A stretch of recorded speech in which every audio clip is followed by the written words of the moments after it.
Sa nakita ng mga manunood, agad nilang napagtanto na tuluyan ng nabaligtad ang laban at isang napakalaking comeback ang nangyari.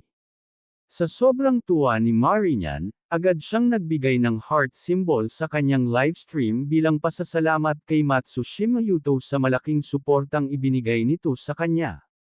Samantala, natigilan naman si Yukachi sa kanyang nakita at hindi mapigil ang mapaisip kung si Yuto nga ba ang taong nakasagutan niya kanina sa kanyang livestream. Ngunit dahil papalapit na ang pagtatapos ng PK battle, hindi na siya nag-aksaya pa ng oras. Habang nagpapakyut sa camera at pilit na pinananatili ang kanyang ngiti, nakiusap siya sa kanyang mga manunood na suportahan pa siya ng kaunti sa nalalabing oras ng laban. Ngunit sa mismong sandaling iyon, muling nagpadala si Matsushima Yuto ng 10 Giant Fairy Gifts. Dahil dito, lalo pang nabigla ang mga manunood ni Marinian. Hindi sila makapaniwalang muli na namang nagpadala si Matsushima Yuto ng napakalaking halaga para lamang suportahan ang kanilang idolo. Mabilis na napuno ng komento ang livestream. May mga nagsasabing hindi sila makapaniwalang nakapagpadala pa ito ng 10 Giant Fairy, habang ang iba naman ay nagsasabing imposible nang makahabol ang kabilang panig kung may ganoong kalaking supporter si Marinian. Sa kabilang banda, lalo lamang napatulala si Yukachi sa kanyang nasaksihan at hindi na napigil ang mapamura sa sobrang pagkabigla. Samantala, masayang pumalakpak si Marinian at sinabi na oras na para tanggapin ni Yukachi ang napagkasunduang penalty game. Sa sandaling iyon, ginamit ni Matsushima Yuto ang kanyang comment rights para sa lahat ng channels, isang espesyal na karapatang nakuha niya matapos mag-top up ng ₱1. Pagkatapos noon, nag-iwan siya ng komento na hindi makakatulong ang pagbablock. Sa nakita niyang mga reaksyon ng mga manunood, hindi niya mapigil ang mapangiti. Marami ang nagsasabing nagkamali si Yukachi at hinihintay pa rin nila ang paghingi nito ng tawad. May ilan ding nagbibiro na kung hindi ito makarinig, baka kailangan na naman ni Yuto na magpadala ng isa pang Giant Fairy. Dahil dito, bahagyang yumuko si Yukachi sa harap ng camera at same time na humingi ng paumanhin kay Matsushima Yuto para sa kanyang naging asal kanina. Dagdag pa niya na tatanggapin na lamang niya ng tahimik ang kanyang penalty game. Hindi nagtagal, biglang nagulat si Matsushima Yuto nang makatanggap siya ng pribadong mensahe. Agad niyang binuksan ito at nakita na mula pala ito kay Marinian. Sa mensahe nito, nagpasalamat muli si Marinian sa napakalaking suportang natanggap niya. Inamin din niyang wala siyang maibibigay na kapalit sa laki ng tip na ibinigay sa kanya. Dagdag pa niya na kung hindi komportable si Matsushima Yuto sa nangyari, maaari naman niyang isauli ang lahat ng ipinadala nito. Sa nabasa niyang iyon, hindi mapigil ang mapaisip ni Matsushima Yuto kung pinaghihinalaan ba siya ng babae. Dahil dito, agad siyang nag-reply at sinabing ayos lamang iyon at hindi naman ganoon kalaking halaga para sa kanya. Habang nagpapatuloy ang kanilang pag-uusap, lumabas sa screen ang lokasyon ni Matsushima Yuto na nasa Musashi District. Nang malaman iyon ni Marinian, agad nitong sinabi na kung nakatira nga siya sa Musashi District, nais sana niya itong ilibre ng pagkain bilang pasasalamat. Maingat din niyang tinanong kung nais ba nitong makipagkita sa kanya. Sa nabasa niyang iyon, muli na namang napaisip si Matsushima Yuto. Hindi niya maiwasang isipin kung napagdiskitahan ba siya dahil lamang sa malaking halagang ginastos niya sa livestream. Gayunpaman, naisip din niya na normal lamang sa mga streamer na alagaan at pasayahin ang kanilang mga taga-suporta.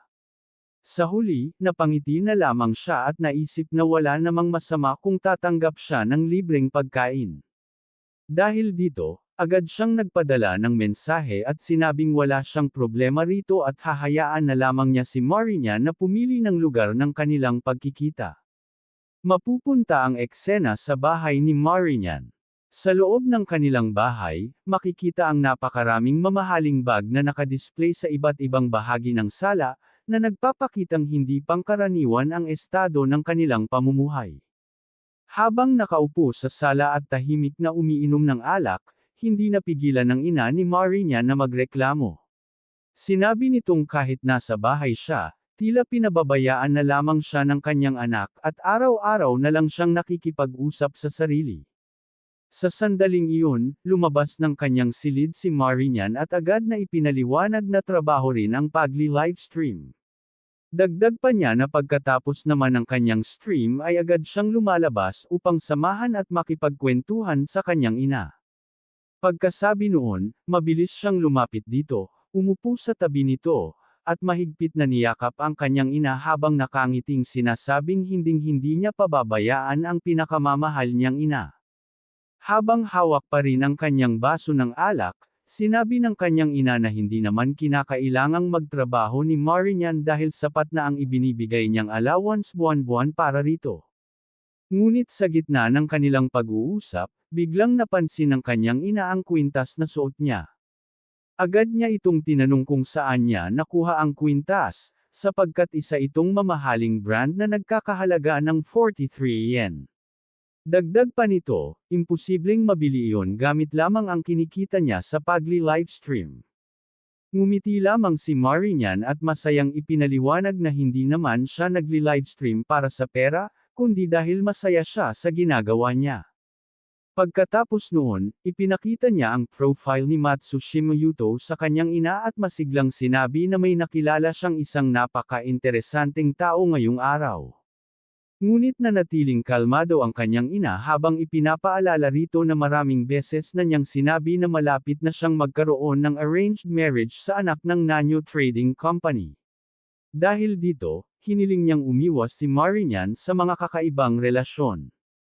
Agad namang sumimangot si Marinian at sinabing wala pa naman siyang balak magpakasal sa ngayon. Hindi na nakipagtalo pa ang kanyang ina. Tumayo na lamang ito at sinabing maaari na lamang niyang kausapin ang kanyang ama pagdating ng tamang panahon. Samantala, sa ilalim ng maliwanag na kalangitan na puno ng mga bituin, makikitang naglalakad si Matsushima Yuto habang hawak ang kanyang tiyan dahil sa gutom. Habang naglalakad, hindi niya mapigil ang isipin ang iba't ibang masasarap na pagkain sa isang izakaya na madalas niyang puntahan. Dahil dito, napagpasyahan niyang kumain na lamang ng grilled chicken at uminom ng kaunting alak upang maibsan ang kanyang pagod. Ngunit pagdating niya sa izakaya tayo, isang hindi inaasahang eksena ang bumungad sa kanya. Makikita ang isang lalaki na nakaluhod sa harap ng isang matandang babae habang desperadong nakikiusap na bigyan pa siya ng kaunting oras upang mabayaran ang kanyang renta. Ipinaliwanag pa nito na bumababa ang kanilang benta nitong mga nakaraang araw, ngunit nangakong babayaran niya ng buo ang kanyang pagkakautang. Gayunpaman, nanatiling mataray ang matandang babae habang nakapamiwang at nakatingin dito. Mahigpit nitong sinabi na hindi siya nagpapatakbo ng charity at kung hindi nito kayang magbayad ng renta, wala itong ibang pagpipilian kundi ang umalis sa lugar. Hindi lamang iyon, itinuro pa nito ang kusina at sinabing kung wala talagang maibabayad ang lalaki, kukunin na lamang nila ang lahat ng kagamitan nito bilang kabayaran. Sa narinig na iyon, agad na kinabahan ang may-ari ng izakaya at nagmamadaling nakiusap na huwag gawin iyon. Ngunit hindi na siya pinakinggan pa ng matanda at agad nitong inutusan ang kanyang mga tauhan na kunin ang lahat ng maaaring dalhin. Dahil dito, halos magmakaawa na ang lalaki habang ipinaliliwanag na espesyal na order ang kanilang grill at nagkakahalaga ito ng ilang dosenang yen, samantalang 150 senador lamang ang kanyang hindi nababayarang renta. Subalit nanatiling walang pakialam ang mga tauhan ng matandang babae.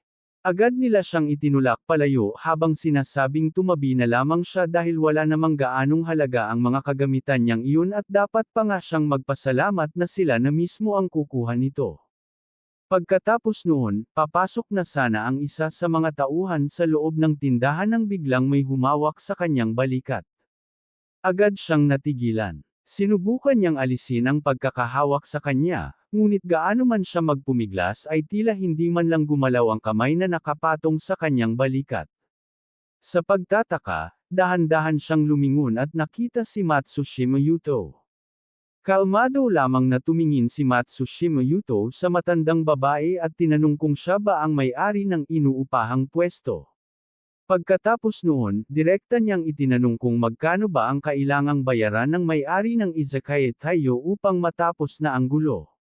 Sa halip na sagutin ang kanyang tanong, mataray na tiningnan siya ng matandang babae habang nakapamewang at nagtanong kung sino ba siya at bakit siya nakikialam sa usaping hindi naman niya dapat pinapakialaman.